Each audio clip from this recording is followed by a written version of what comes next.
Pregnancy का सफ़र हर माँ के लिए बहुत खूबसूरत नहीं होता।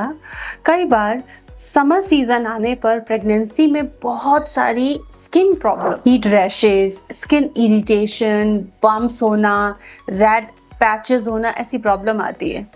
क्या इसके लिए डॉक्टर के पास जाना होगा या फिर आप इसे घर पे ठीक कर सकती हैं? जानेंगे इस वीडियो में।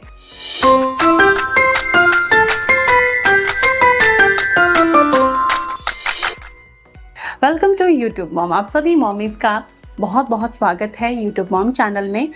आपकी प्रेगनेंसी को खूबसूरत बनाने के लिए बहुत सारे वीडियोस हमने आपके साथ साझा किए हैं। चैनल को सब्सक्राइब करें और प्लेलिस्ट में जाकर बहुत सारे वीडियोस जो जानकारी से भरे हैं, हर सीजन के मुताबिक pregnancy care, postpartum care, newborn care से जुड़े हुए। तो मॉमीज, प्रेगनेंसी में जब समर सीजन आता है तो कुछ स्किन प्रॉब्लम्स आपको घेर लेती हैं। आप उससे बहुत ज़्यादा इरिटेट होती हैं। उन प्रॉब्लम्स की वजह से आपका मूड खराब रहता है और बहुत सारी प्रॉब्लम्स आपको झेलनी पड़ती है। आपको बहुत ज़्यादा अनईजीनेस होता है और सबसे बड़ी बात, समझ ही नहीं आता कि किया क्या जाए इसमें। क्या हमें मेडिसिन लेना पड़ेगा, क्या कोई ये डिजीज़ है, या DIY तरीक़ों से इसको आप घर में ठीक कर सकती हैं। चलिए सीखते हैं। हीट रैशेस और स्किन इरिटेशन समर सीजन में क्यों होते हैं? क्या हमने कुछ ऐसे मिस्टेक की है? क्या हमारे लाइफस्टाइल में कुछ ऐसी चीज़ें हमसे हो रही हैं जिसकी वजह से स्किन प्रॉब्लम उठ खड़ी हुई हैं? जानते हैं इसके रीज़न को, इसके सिम्टम को और इसके सिंपल एंड फीजिबल सॉल्यूशंस को भी। प्रेग्नेंट मॉमीज को समर में हीट रैशेस ज़्यादा होते हैं। क्यों पता है? क्योंकि प्रेगनेंसी में एलिवेटेड हार्मोन्स की वजह से स्वेट प्रोडक्शन ज़्यादा होता है। स्वेट ग्लैंड्स के ज़्यादा एक्टिव होने से स्वेटिंग बढ़ती है और स्वेटिंग बढ़ने से स्किन इरिटेशंस बढ़ते हैं। दूसरी चीज़ कि शरीर पर फैट बढ़ता है तो बॉडी में फोल्ड्स बढ़ते हैं। जैसे बेबी बम्प बढ़ता है तो हमारे बॉडी में फोल्ड्स आते हैं, लोअर एब्डोमेन के साइड में, पेट के ऊपरी हिस्सों में, अलग अलग जगह। तो जब स्किन फोल्ड होती है तो उसके बीच का जो सरफेस होता है, जो अंदर दब गया है, वहाँ स्वेटिंग होती है और वो पसीना सूखता नहीं है। इसकी वजह से इचिंग और इरिटेशन होता है। सिंथेटिक फैब्रिक, आप किस जगह रह रहे हो, क्या वहाँ ह्यूमिडिटी ज़्यादा है? जैसे कोस्टल एरियाज़ हैं इंडिया के, ऐसी जगहों पर स्किन इरिटेशंस बढ़ सकते हैं। तो स्किन प्रॉब्लम आपको हो रही है, इसका सिम्टम क्या होगा? देखिए, स्किन पर दाने निकल आएंगे, रैशेज हो जाएंगे, रेड कलर के, पिंक कलर के आपको रैशेज हो सकते हैं, बम्प्स हो सकते हैं, उनमें इचिंग और बर्निंग का सेंसेशन हो सकता है।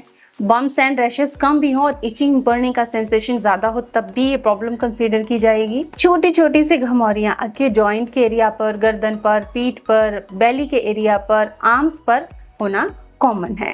तो ये सारी चीज़ें अगर आपके साथ हो रही हैं, स्किन पे प्रॉब्लम है, स्वेट ज़्यादा है और बहुत इरिटेटेड हो आप, तो देखो क्या करना है। मुल्तानी मिट्टी का पाउडर आपको लेना है और जो भी रेमेडीज़ मैं बता रही हूँ उससे जुड़ी हुई सारी जो बेस्ट क्वालिटी आइटम्स हैं मैं आपको वीडियो में साथ ही में सजेस्ट करती जाऊँगी ताकि आप उन्हें यूज़ भी कर सकें, आपको उसके लिए बहुत ज़्यादा भटकना ना पड़े। तो आप मुल्तानी मिट्टी पाउडर लीजिए, उसमें गुलाब जल मिलाइए और अफेक्टेड एरिया पर, जहाँ पर आपको प्रॉब्लम हो रही है, हाथ पर, पैर पर, नेक पर, जहाँ पर भी प्रॉब्लम है वहाँ पर अप्लाई कीजिए, सूख जाने दीजिए। मुल्तानी मिट्टी की टेंडेंसी है कि वो हीट को एब्जॉर्ब कर लेती है। उसके बाद आप शॉवर ले सकते हैं, नहा सकते हैं। पूरे शरीर पर इरिटेशन है, स्वेट ज़्यादा हो रहा है, तब क्या करना है? एक सूती कपड़ा लेना है, उसमें मुट्ठी भर ओट्स डालने हैं, उसको बांध देना है और जिस पानी से आप नहाने वाली हैं, जैसे एक बाल्टी पानी आपने भर के रखा है, उससे आप नहाने वाली हैं, तो उस पानी के अंदर वो पोटली, जो ओट्स की बांधी हुई पोटली है, आप डाल दीजिए। 15-20 मिनट उसको सोक होने दीजिए और फिर उस पानी से आप नहाइए।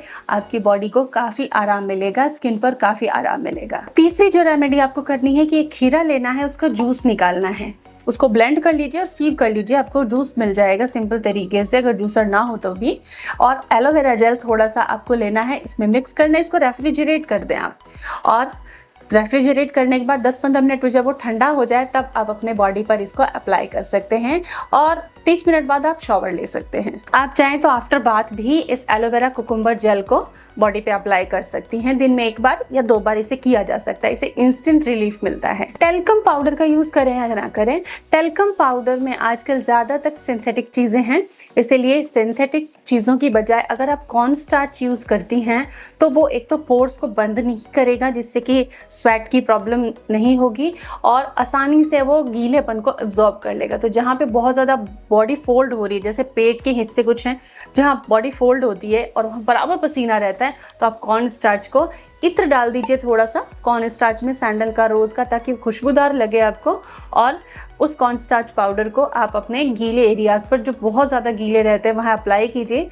थोड़े टाइम बाद पपड़ी बनके खुद ही निकल जाते हैं, आप दोबारा अप्लाई कर सकते हैं ज़रूरत पड़ने पर। तो ये कूलिंग भी करेगा और अच्छी सुगंध भी देगा। नॉन अल्कोहलिक इत्र आपको इस्तेमाल करना है। अब बात आती है कि हम क्या मिस्टेक्स करते हैं, हम ऐसी कौन सी चीज़ें कर लेते हैं जिससे कि हमें हीट रैशेज और स्वेटिंग की प्रॉब्लम बढ़ जाती है। तो टाइट कपड़े पहनना या फिर सिंथेटिक फाइबर के कपड़े पहनना, आपको हॉजरी आइटम नहीं पहनना है, कॉटन की चीज़ें यूज़ करनी है। आपको कॉटन के कपड़े पहनने हैं जो कि बॉडी को कूलिंग देते हैं, उसमें स्वेट आराम से सूख जाता है। कई बार ऐसा होता है कि हमें स्वेट होता है तो हम सोचते हैं कि थोड़ी देर फैन में बैठ जाते हैं और पसीना सूख जाएगा। जी नहीं, जब आपको पसीना बहुत ज़्यादा हुआ, बाहर से आई हो, स्वेटिंग हुई है, तो तुरंत उन कपड़ों को उतार दीजिए, कपड़े चेंज कर लीजिए। कंफर्टेबल थोड़े खुले कॉटन के क्लॉथ आप यूज़ कीजिए। स्वेट वाले कपड़ों को ज़्यादा देर कैरी आपको नहीं करना चाहिए। वाटर इनटेक का पूरा ध्यान रखें जिससे कि आप डिहाइड्रेट ना हो, खुद को हाइड्रेट करते रहें। कई तरह की ड्रिंक्स की वीडियो मैंने शेयर की है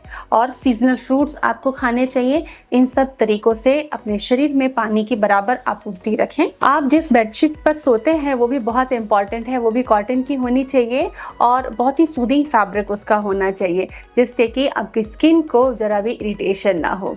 तो इन रेमेडीज को ट्राई करें, देखें आपकी प्रॉब्लम कैसे चुटकियों में हल होती है। Stay happy.